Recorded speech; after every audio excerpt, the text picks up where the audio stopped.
Epuka kuuliza maswali yanayohusu maisha binafsi ya mtu. Kama mtu hajakuambia kitu kuhusu maisha yake binafsi, usimuulize. Hajakuambia kuhusu wazazi wake, usimuulize. Hajakuambia kuhusu ndoa, usimuulize. Hajakuambia kuhusu watoto, usimuulize. Hajakuambia kuhusu kipato, kazi, vitu vyote hivyo usimuulize.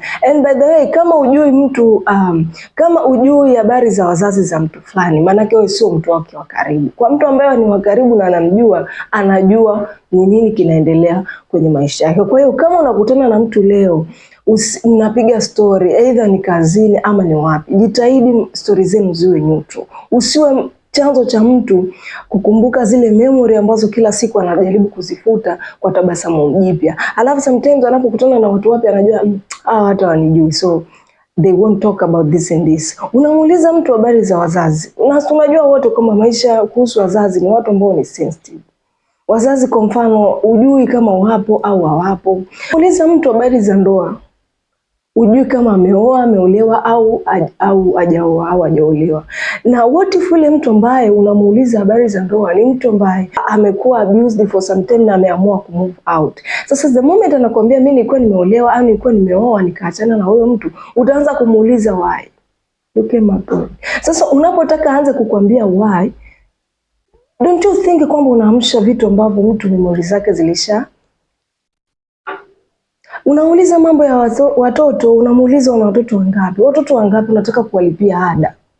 What do you want? Yani like ukishajua mimi nina watoto unapata faida gani? Kwa nini uniulize vitu ambavyo ni neutral? Vitu vinavyohusu maisha. Sometimes mimi napendaga maongezi ya wanaume.